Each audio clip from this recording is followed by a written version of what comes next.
facile, voilà. Appuie sur le bouton. J'appuie sur le bouton, ok. Voilà. Hop, c'est parti. Attends, et si tu t'emmènes avec les fils et que tu Mais t'étrangles. mon amour, mais pas du tout, mais je risque rien. Non, moi je me sens responsable, moi. Toi, tu vas te faire examiner toute la nuit, là. Moi, les examens, ça me stresse. C'est pas comme si j'allais passer le bac non plus, hein. Dis-toi que c'est pour moi. C'est pour mon bien. Ouais, c'est pour mon bien aussi. Je suis tellement contente d'avoir enfin un vrai diagnostic fiable. En plus, tu vois, hyper facile. J'ai mis 2 secondes pour l'installer. Grâce à la vidéo, je sais tout. Je suis bien, je suis contente. Bonne nuit. Allez. Bonne nuit, ma chérie. Bonne nuit. Mais où tu vas là? Non, c'est-à-dire que pour ta nuit d'examen, t'as besoin de tranquillité. Donc, moi, je vais me mettre là. Non. Et... Non, mais je suis non, juste non, là. non, j'arrive pas à dormir sans toi. Mon amour, tu sais très bien ça. J'arrive pas à dormir sans toi. Non, mais je suis là. Je sais. Bonne nuit. Bonne nuit. À demain.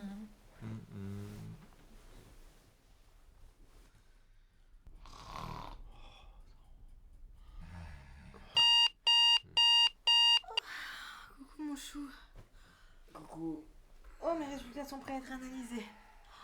J'ai hâte de savoir ce qui se passe. J'ai vérifié toute la nuit. Tout est bien resté en place. Oh, mais c'est trop mignon ça. Toute la nuit, t'es resté debout pour surveiller que j'allais bien.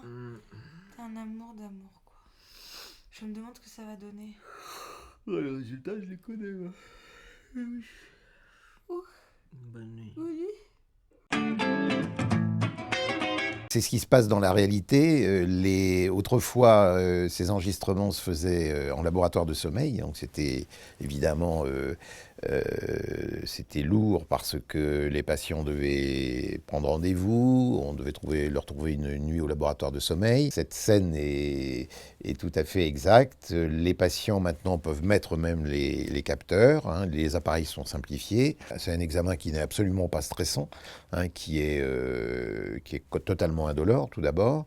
Il ne faut pas être inquiet sur la fragilité du matériel parce que bon, ce sont des appareils qui sont conçus pour fonctionner dans des conditions de domicile, donc il n'y a aucun risque de le fragiliser, de l'abîmer, sauf évidemment si on n'en prend vraiment pas soin, mais c'est totalement inhabituel.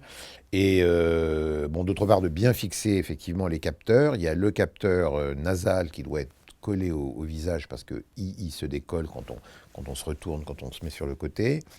La bande thoracique, en règle générale, il n'y a pas trop de problème. Parfois, on la fixe avec des bandes d'adhésif quand les patients sont très corpulents. Hein, parce que là, dans le film, la dame ne pose pas ce problème, mais quand vous avez un patient qui pèse 150 ou 160 kilos, c'est un petit peu différent. Donc il faut que ça soit bien fixé pour que ça ne bouge pas lorsqu'il se met sur le côté. Et puis enfin, il y a le capteur de doigt qui est essentiel lui aussi, parce que si vous perdez le capteur de doigt, vous perdez évidemment la saturation, la fréquence cardiaque, et puis ça va gêner toute une partie de l'interprétation du signal. Et c'est exactement la manière dont nous procédons maintenant dans pratiquement, je vais dire, 90% des cas en diagnostic. C'est-à-dire qu'on ne prend plus les patients en laboratoire de sommeil que si par exemple ils habitent très loin, donc il y a un problème ça pose tout simplement un problème de transport. Deuxièmement, chez les patients dont on n'est pas tout à fait sûr qu'ils vont bien mettre les appareillages ou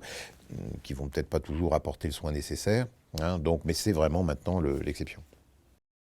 Innovation and you. Philips.